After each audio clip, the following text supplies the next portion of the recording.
They say the plains remember what men would rather forget. Tonight, the wind dragged those memories across the hardpan. He rode in alone, leather and shadow against the dying sun. Hat low, coat gunmetal, boots dust white. Folks called him Cold Thatcher because a man needs a name, but the land called him by his debts. He hunted water because cattle die first and men follow. 2 dry summers weighed on him, and the bank's letter in his pocket rode like a thorn. He put a shovel to a patch his father swore was a spring, and steel rang against something that wasn't stone. It moved. It moaned. Cole froze. He dropped to his knees, clawed back soil with calloused fingers, and found fabric, then skin, warm and trembling. A face broke the surface, hair matted with grit, eyes wide enough to swallow the sky. He cupped air to her lips. "Easy now," he said. "Breathe."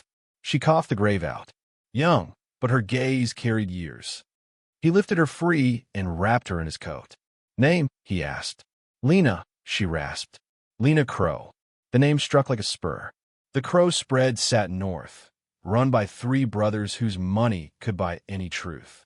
Their daddy died 2 months back, and whiskey talk said grief turned those boys to wolves. "Who put you under?" Cole asked. "Kin," she said, a syllable between prayer and curse. He stared at the shallow scrape he'd taken for a spring. The dirt was soft because men with shovels had softened it. In his pocket the bank's letter burned mean, but not as mean as murder dressed as misfortune. "Can you stand?" he asked. She tried. Her legs folded. He caught her and tipped his canteen. She drank like a hymn. "The sheriff," he said, "will ride." Her hand clamped his wrist. "No sheriff," she whispered. "Bradley drinks with Thomas Crow on Fridays. He won't hear me. Law here was a coat men tried on till it fit their trouble." Cole glanced west. The sun slid red behind low hills that once held rain. "They'll come back," Lena said. "They said if I breathed again, they'd fix it by sundown." He listened and heard truth approach. Distant hooves, faint but gathering. He lifted her to the horse with the care of a man who has known violence too long. "My cabin's a mile," he said. "Boards hold better than sand." They rode doubled, her small weight against his ribs. The prairie stretched wide, a lonely table set for hunger. "You ain't afraid of dying?" she asked. "No, ma'am," he said. "Just of dying forgotten." Silence scraped. When she spoke again, it was a door giving way. "They smothered my mama and papa," Lena said. "Said their hearts quit in sleep. I saw the pillow. I saw the hands. I kept quiet. I thought God would speak. God was busy." Cole, let the ache answer. Men had fought wars for less than a lie over the dead. But truth out here was thin as creek water in August. His cabin stood low among cottonwoods. The porch leaned like an old man's shoulder. He got Lena inside, bolted the door, and set her by the stove whose belly had forgotten flame. "Back room," he said. "Hide, and keep quiet unless I call your name." "They'll kill you," she said. "Then I'll be worth the bother." He checked the window and saw dust rising like a verdict. 3 riders, spaced like commas. He set the rifle by the jam, the pistol at his hip, and drew a breath that tasted of iron. They came into the yard wearing the afternoon like a stolen coat. Thomas Crow in front, jaw like a plowshare and eyes that smiled without moving the rest of his face. Marcus to his right, restless as a bad horse. James trailing, hungry, and mean the way boys get when they learn cruelty too young. "Afternoon, Thatcher," Thomas called. "Looking for our sister. Little thing ran off upset. You seen her?" Cole leaned on the post. "Been digging for water," he said. "Found nothing worth your time." Marcus nodded at the dust near the door. "Found footprints," he said. "Got small feet myself," Cole said. James rode around back, came up with a scrap of cloth caught on a splinter. He held it like a sermon. Dress fabric. Thomas's smile tired of pretending. He slid off his horse. Hand near his gun.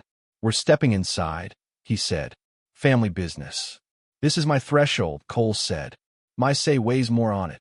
"You sure about that math?" Thomas asked. From the back room, a board creaked. Silence pooled. Thomas's eyes moved to the door, then back to Cole. "Lena," Thomas called, sweet as poison. "Honey, you in there? Come on out now." Cole stepped off the post, and put himself where bullets would go first.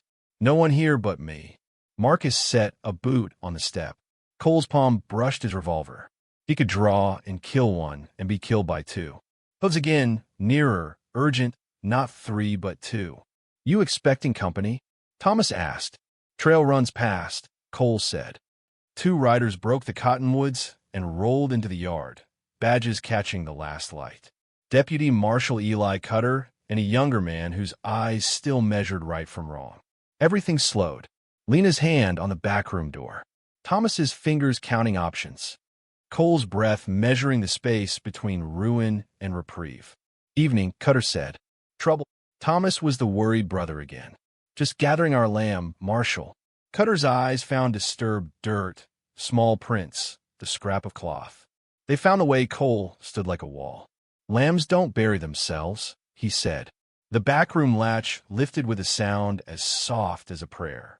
Lena stepped into the doorway, pale but unbroken, dust on her cheeks like war paint under the moon, and the prairie held its breath. Cutter's hand hovered over his holster, but his voice stayed easy. Miss, Cutter said to Lena, you all right? She looked from the lawman to her brothers. Not yet. Thomas tipped his hat toward decency. She's grieving. Wandered off.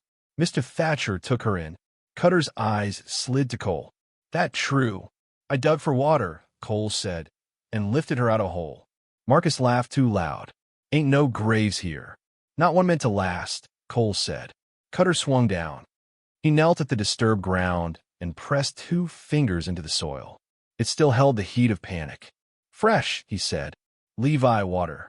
The young deputy poured a line that sank quick, dragging the surface down like a thirsty mouth.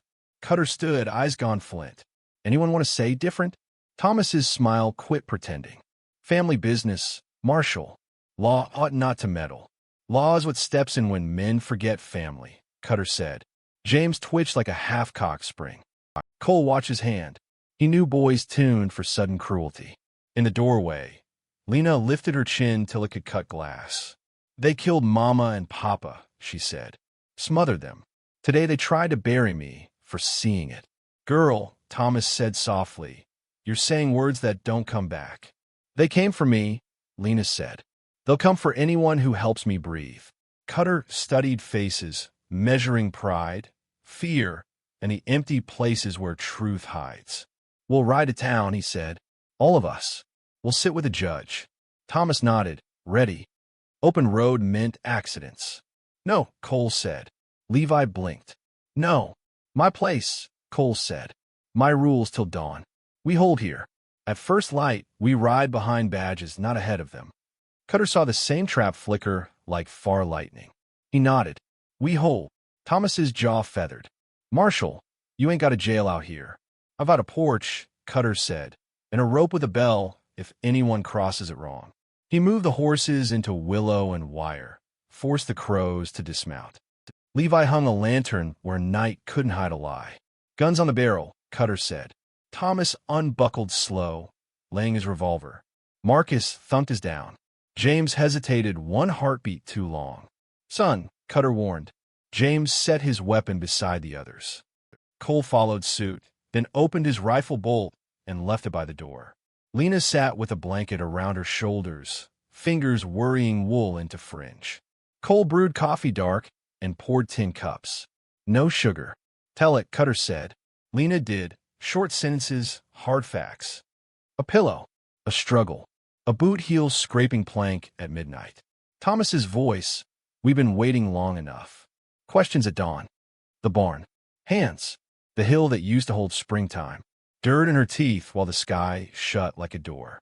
Cutter listened with his knuckles white on the table. Levi wrote, pencil stubbing paper like a blind man learning Braille. Thomas stared at Lena as if he could smother words with eyes. Marcus swallowed air. James shook and called it cold. When she finished, Cutter set his hat crown down, brim a ring around judgment. Miss Crow, he said, I can fetch a judge by midday. Between now and sunup, you'll be a candle in a wind. You understand me? I do, she said. Cole stepped to the porch. The country breathed silver. He watched the road. Cattle know the shape of wolves in the dark. So did he. Cutter joined him. You're not from nowhere. No, you carried a war out here. I carry what's left, Cole said. And I carry her now. Inside, Lena touched the lantern. Mama used to say light shames meanness, she said. She was right till she wasn't. You got Kim besides these? Cutter asked. No, then you got us till you do. Hooves rose out of the night, measured and many. A purpose rode that rhythm. Thomas smiled for real. Friends, he said. Cutter's badge caught the light. You invite a choir? Men don't like lies about family, Thomas said. Men don't like graves used while lungs still work, Cole said. 3 riders slid from the dark and tied up without asking. Bartholomew Pike, a rancher who owed the Crows money and liked collecting with other men's courage, and 2 hands with eyes flat as coins. Evening, Pike said. Heard the girl took sick and started telling stories. Cutter moved so the lantern washed his face. You heard wrong. You're leaving. We're neighbors, Pike said. We come to help. You come to leave, Cutter said. Pike's palm rested near his holster. Marshal without a jail. Farmer with a porch. Sounds like no to me. Cole took the lantern down and hung it inside. The yard sank into shadow. Faces became their own. Marcus, Thomas murmured. Muscle bunched in Marcus's jaw. Cole felt the first shot arrive before it came, the way a man tastes rain seconds before it falls. Back room, Cole told Lena. I ain't hiding again, she said. Then kneel and pray, he said, which is hiding with God. The shot cracked the edge off quiet. Not a killer, just a fist on a door that's about to be kicked in. Cutter's gun was out before the echo died. Any man steps on that porch comes off it with holes. Pike laughed once. That a sermon? It's the law, Cutter said. Thomas lifted both hands. Gentlemen, the marshal wants calm. Do you? Pike asked him. Thomas looked at the door where Lena's shadow trembled. I want this finished. 2 words, and the night chose sides. Cole reached for the rifle he'd left open. He slid the bolt closed with a sound that made the prairie lean in. He planted his boots and remembered ground he'd bled for before peace forgot him. Marshal, he said, count 3. 1, Cutter said. Pike stepped. 2. Marcus reached. 3. The porch lit like noon out front. Gunfire peeled the night open. Sparks bit the dark like angry stars. The first bullet splintered the porch post, showering Cole's coat with pine and dust. Cutter fired back once, clean and deliberate. Pike's right-hand man dropped where he stood, lantern light glinting off the pistol that never cleared leather. The yard roared alive, hooves thrashing, guns barking, curses spitting through the smoke. Cole rolled behind a trough, thumbed 2 shells into his rifle, and fired. The second outlaw tumbled from his horse with a groan that faded before it hit the ground. Only Pike stayed upright, ducked behind a wagon wheel, shouting, You'll die for her lies. Cutter's voice cut through the chaos. Put it down, Pike. You're outnumbered. Pike laughed, that hard whiskey laugh born from greed and dust. You ain't counted right, Marshal. Thomas here's got more men coming. Cole felt his gut twist. Of course Thomas had called for help before riding out. Men who'd kill for land or silence, whichever paid better. The prairie could breed devils quicker than corn in June. He crawled to the porch, reloaded, eyes scanning the moonlit expanse. Then movement. James Crow, the youngest, slipped toward the back window, blade in hand. Cole swung his rifle and barked, Stop where you stand. James froze, trembling like a boy caught stealing apples. She's my sister, he said. Don't make me. Cole cut him off. You already made yourself, boy. When you put her in the ground. The boy's resolve broke, and he lunged anyway. Cole met him halfway. The fight was close, ugly, boots scuffing boards, grunts thick as thunder. The knife slashed air, then skin. Cole caught James's wrist, twisted till bone popped, and slammed him to the wall. The blade clattered useless. Inside, Lena screamed. Cole turned just in time to see Thomas shove open the door. His gun was up, eyes bright with the madness of a man whose lies were failing him. You should have stayed out of this, Thatcher, he roared. Cole didn't answer. He didn't need to. He fired once. The shot threw Thomas backward into the doorway, where he hung for a moment before folding like a coat on a hook. Silence. Even the wind seemed to pause, as if giving the dead a moment to realize it. Cutter stood by the window, smoke curling from his revolver. Marcus lay bleeding near the corral, muttering prayers or curses, hard to tell which. Pike was gone, his horse dragging hoof prints into the desert beyond. Levi stepped out, face pale as frost. "It's over," he said. Cutter shook his head. "Not yet." The young deputy frowned. "You mean Pike?" "I mean truth," Cutter said. "Over's when justice is done." Inside, Lena knelt beside Thomas's body. Her tears came without sound, falling onto the boards that had once been her grave's reprieve. Cole approached, hat in hand. "He was blood," she said softly. "No matter what he did. Blood don't make a man," Cole said. "His choices do."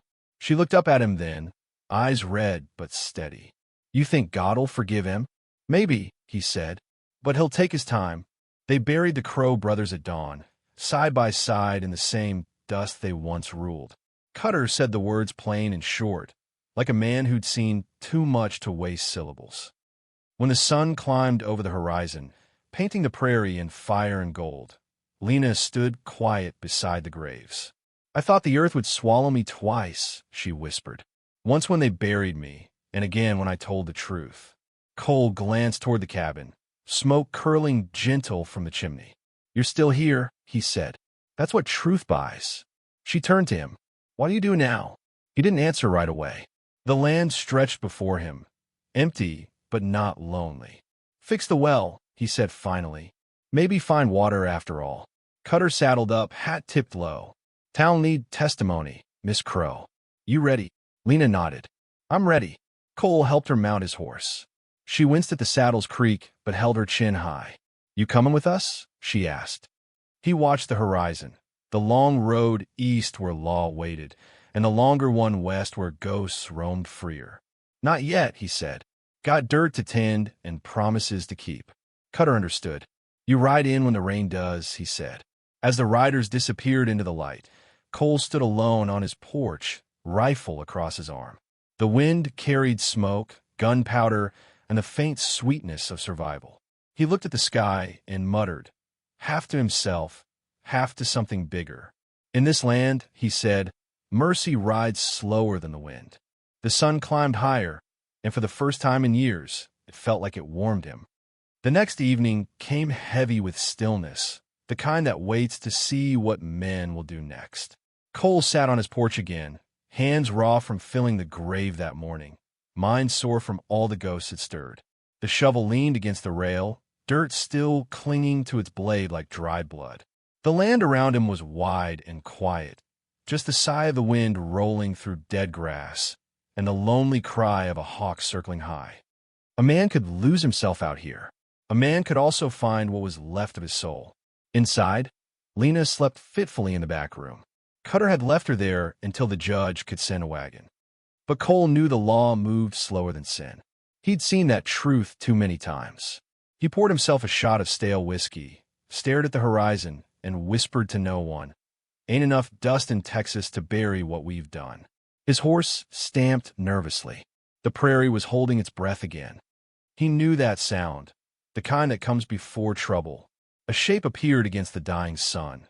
One rider, long and lean, coat flapping like torn wings. Cole rose slow, hand brushing the pistol on his hip. When the rider came close, Cole saw the face. Bartholomew Pike, still breathing, still mean, though a fresh scar cut across his cheek. "Well, hell," Cole muttered. "Didn't think the buzzards left enough to ride." Pike smiled through cracked teeth. "You took my friends, Thatcher. You took my payday. You think that ends with a grave and a prayer." Cole said nothing. Words wouldn't change the wind that was about to blow. Pike dismounted, boots sinking deep into the dust. He walked with that slow swagger men used before a gunfight, testing the air like it might remember them. "The girl's alive," he said. "That ain't right. She's a Crow. Her daddy stole land that wasn't his, and her brothers paid for it. Now she's going to pay too." Cole's jaw tightened. "That girl's seen enough dirt for one lifetime." "Maybe," Pike said, "but she still breathes. And I got promises to keep to men in places you'll never see." Cole looked past him, at the empty sky bleeding into dusk. You could turn around and live, he said softly. Or you could draw and die. Seems a fair choice to me. Pike chuckled. You talk like a preacher with a gun. Cole spat in the dust. Ain't no preacher left in me. For a long moment, nothing moved. Even the wind forgot how to whisper. Then Pike's hand twitched. The world snapped into motion. Two guns spoke as one. The sound rolled across the valley like thunder off a mountain. When the echo faded, Pike lay still, hat beside him, eyes open to the sky he'd never see again. Cole's hand shook as he reloaded. The smell of powder clung to the air, old, familiar, bitter. He buried Pike beside the crows. No marker, just dust and silence. When he came back inside, Lena was sitting up on the edge of the bed, eyes wide. Was that trouble, Cole said. And it's done. She stared at him, her small hands folded in her lap like she was holding something fragile. You keep Sav on me, she whispered. Cole looked away. No, just keeping the world even, far as I can. She rose and came to stand beside him. The lamplight caught the bruise on her neck, the dirt still under her nails. What'll happen now? She asked. He sighed, voice low. Judge'll take your statement. Maybe hang what's left of the truth. You'll be free, Lena. Free to go wherever you got the will to. And you? She asked. He didn't answer. Instead, he stepped to the window and looked out over the graves, 5 mounds soft under the moonlight. Somebody's got to stay, and remember, he said finally. Land don't forgive easy. Lena touched his sleeve, voice trembling. You could come with me. There's ranch work east. Folks say the river still runs there. Cole turned to her, half smiling. Maybe one day, but this place, he gestured to the endless plains, the worn porch, the empty corral. It's got pieces of me I ain't done reckoning with yet. She nodded slowly. Then all right, she said. Don't waste ink on a man like me. I will, she said softly. Somebody should. The next morning, Cutter came with 2 wagons, one for the bodies, one for Lena. He tipped his hat to Cole. Judge says he'll take her testimony first thing. You're welcome to ride along. Cole shook his head. Town's got law enough without me. Cutter studied him a moment. You did right here, Thatcher. Don't matter if it feels wrong. Cole nodded, though he didn't believe it. Cutter rode off with Lena, the wagon's creak fading down the long trail to civilization. When the dust settled, Cole was alone again. The silence crawled back, heavier now. He sat by the fire that night, staring into the embers until they looked like eyes. He whispered, You keep your promise, kid. Don't come back. The flames cracked in answer, sending sparks into the black. Each one was a ghost, of men, of choices, of the kind of mercy that always came too late. He poured one last drink, lifted it toward the window where the moon burned pale, and said, For the buried and the forgiven, if either of those still exist. Then he drank slow, the whiskey burning like confession. Outside, the wind picked up again, dragging dust and memory across the porch. And far away, thunder began to roll. Days passed like ghosts, slow, shapeless, and quiet. The prairie settled back into its old rhythm, but Cold Thatcher did not. Each morning he rose before the sun, fed the horses that weren't his, and fixed fences that no longer mattered. The cabin creaked in the wind, whispering the kind of loneliness only honest men understand. The crow graves lay 100 yards from his porch. He built a fence around them out of habit, not mercy. He told himself it was to keep coyotes away, but truth was it kept him close to his guilt. By the 5th sunrise, dust rose on the horizon. Not lawmen, not outlaws, just a single wagon crawling toward the ranch like a tired thought. He watched it come, rifle resting across his knees. When the wheels stopped, Lena climbed down. She traded her torn dress for a blue cotton one that didn't belong in this wasteland. Her hair was braided, her eyes clearer now, but the desert still clung to her somehow. You rode a long way, Cole said, voice rough as gravel. I told you I'd write, she said, smiling faintly. Figured words weren't enough. He nodded toward the porch. Coffee's still bitter. They sat without talking. The wind rattled the window panes like fingers on a coffin lid. Finally, Lena spoke. Judge took my statement. They ruled it murder. The Crow lands to be sold. What's left after the debts? Cole nodded. And you? They offer me a place in town. Schoolhouse needs a helper. That suits you, he said. She hesitated, then added, they said I could keep a share of the money. Enough to start over somewhere green. Cole looked past her, toward the endless brown horizon. Ain't much green left in this world. Then maybe I'll plant some, she said softly. He smiled, the first real one in years. The air between them felt different now, like something born of sorrow and sunlight. He could see the strength she'd found, carved out of the cruelty she'd lived through. She wasn't the girl he'd dug out of the earth. She was something more now, something unbreakable. Lena turned her gaze toward the fence. You ever think they might have been sorry? She asked quietly. Cole followed her eyes to the graves. Men like that don't find time for sorry. But maybe the dirt forgives what heaven won't. She stood and walked to the fence, laid a wildflower between the headstones, and whispered something only the wind could hear. When she came back, tears glimmered, but her chin stayed high. They said you refused the reward, she said. Why? He shrugged. Didn't do it for money. Then why? He paused, searching the horizon for words big enough. Because once, someone buried me too. Not in dirt, just in shame. Figured digging one soul out might count for something. Lena studied him a long time, as if trying to memorize his face before the desert claimed it again. You ever gonna leave this place? He shook his head. Some men belong where the wind don't quit. I'm one of them. A silence passed between them, deep and kind. Then she said, if you ever change your mind, you'll find me near the river. Maybe with a garden. Maybe teaching kids to read. I'll keep that in mind, he said. If the dust don't take me first. She smiled through tears. You talk like a man already gone. He tipped his hat. Maybe I am. The sun dipped lower, bleeding gold across the horizon. Lena climbed back into the wagon. Goodbye, Cole. He nodded once. Ride easy, Miss Crow. The wagon rolled away, its creak fading into the endless distance. Cole stood there until the sound vanished, until the world was nothing but wind and silence again. Night came. The fire cracked. He took out the letter she'd left him, folded neat, sealed with care. He opened it slow, eyes tracing the delicate writing. You saved me when no one else would. If the world were kind, men like you would never be alone. But maybe the world's kindness lives in what you did.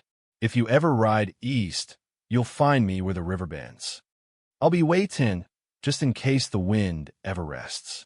Lena Cole folded the letter, set it beside the whiskey bottle, and looked out the window. The stars burned like sparks above an ocean of dark. Somewhere far off, a coyote cried, mournful and free.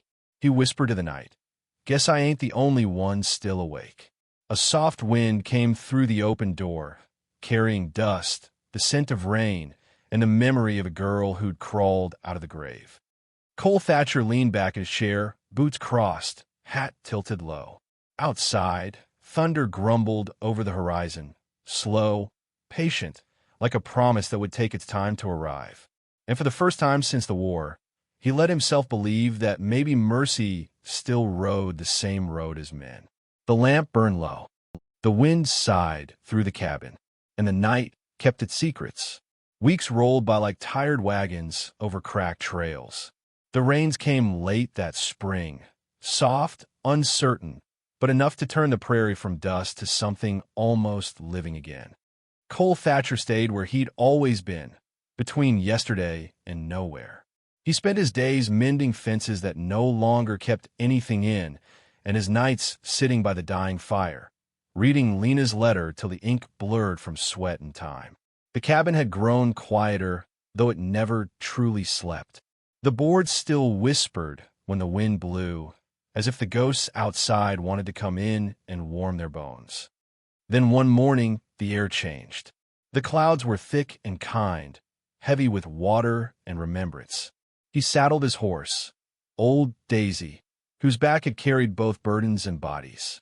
He packed light, some jerky, a tin of coffee, and Lena's letter folded into his coat pocket. Come on, girl, he said softly. Let's go see if the world still remembers us. They rode east, toward the river she'd spoken of, the one that curved through green country and stories.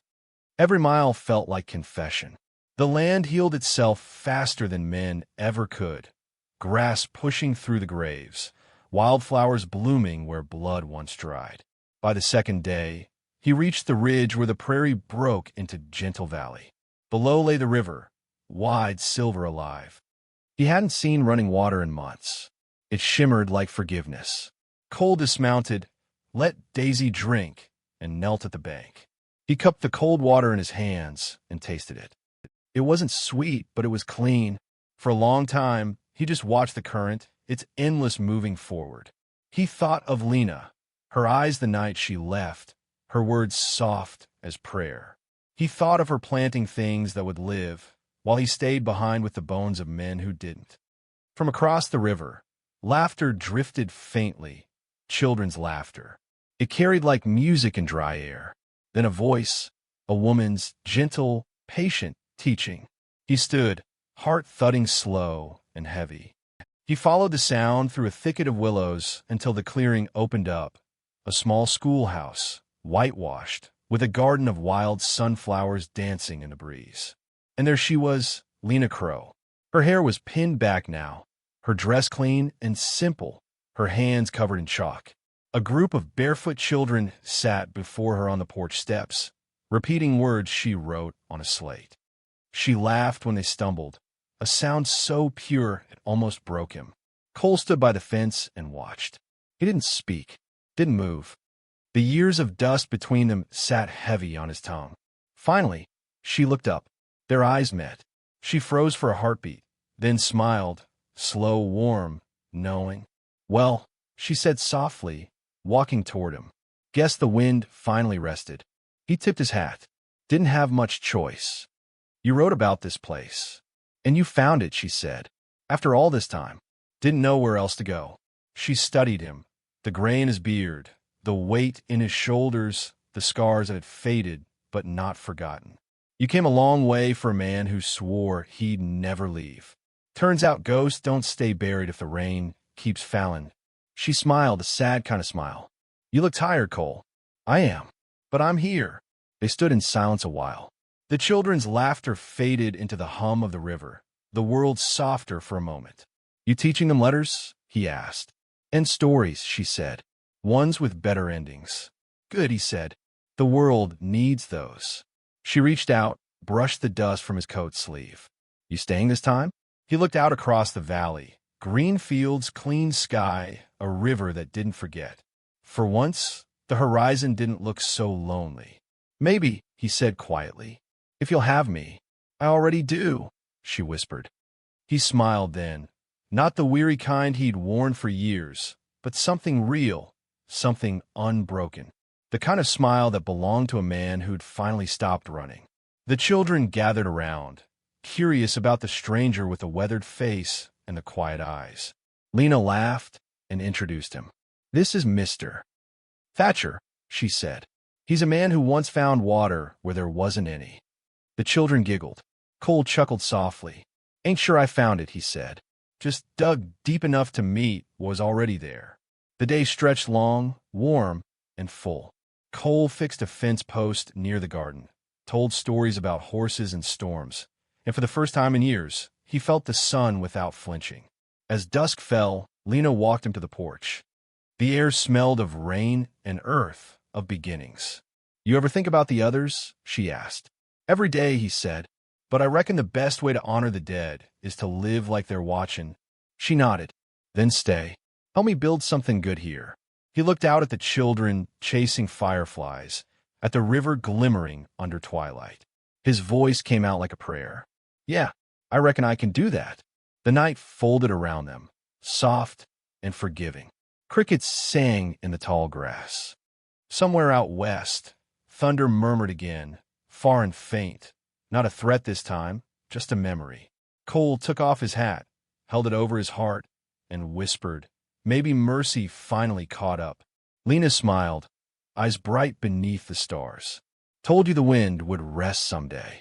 He looked at her, then the river, then the sky. Guess it did, he said. The wind moved gently through the willows, carrying the scent of rain, wildflowers, and redemption. And in that quiet corner of the Old West, where ghosts once rode and graves once called, two souls finally found peace. Section 7. The last sunset years passed quietly on that little stretch of river.